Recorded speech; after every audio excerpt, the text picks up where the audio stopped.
Hi, today we're going to take a look at how to use an audio recording accommodation using Microsoft OneNote.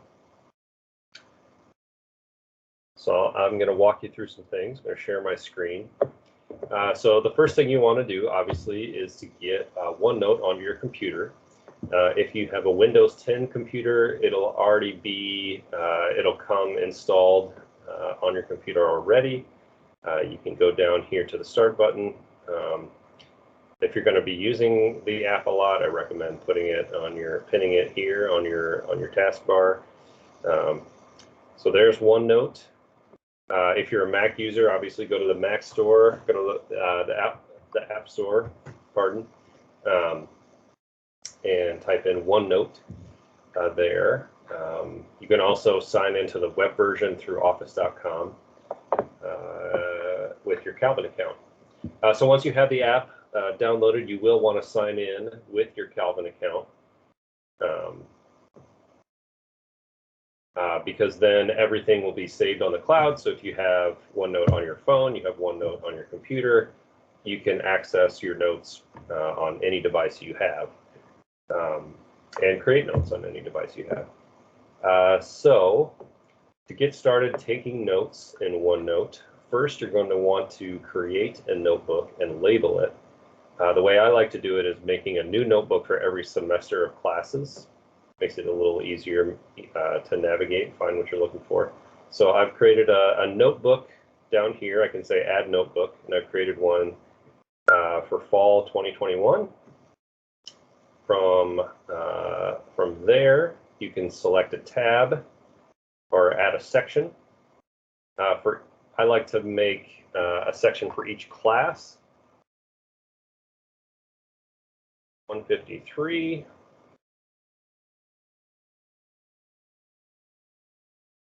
You have to right-click, rename.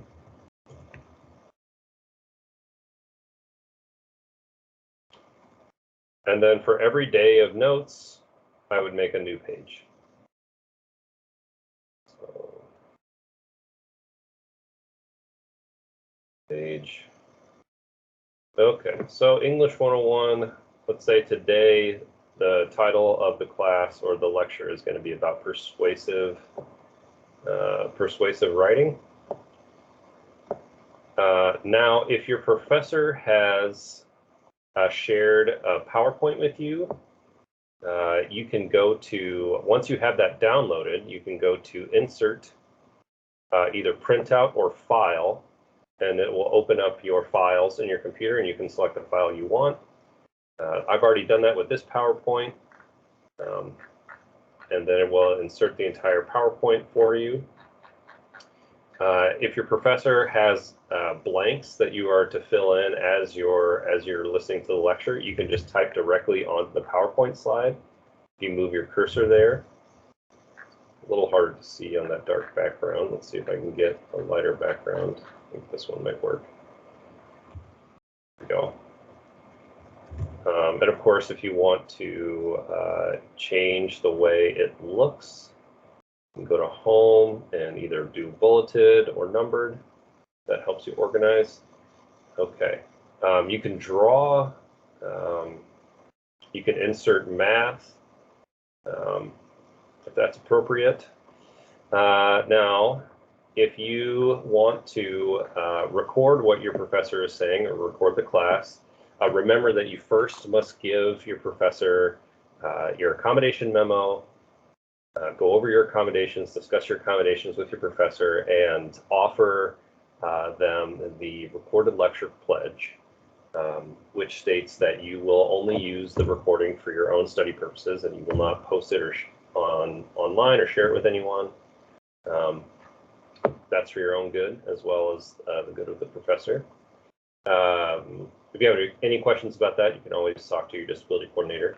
But let's say you're going to audio record your lecture.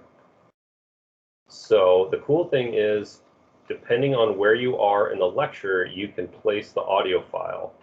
And what I mean by that is, let's say you don't want to record just the beginning of class, there's just the introduction stuff. All right, but now we're getting to the meat of the lesson. you want to go down to, let's say it's starting on the third slide. You would click your cursor wherever you want the audio file to show up. Go to Insert, Audio, and there you go. I did a short little recording, and the file will be there so that I can go back to it and listen. So if you wanted to, you could stop and record for each slide. So that way you have a recording of each slide and you don't have to listen to the whole lecture to find the information you're looking for later when you're studying. So yeah, insert, audio, record, stop, play. And then when you're studying, you can find us through your OneNote app on your phone or your computer. If you want to learn more, OneNote is a pretty powerful tool with lots of different features. Just Googling OneNote tips or typing OneNote tips into YouTube has taught me a lot. And you can always make an appointment with your disability coordinator. We'd be happy to talk to you. I hope this helps. Have a great day.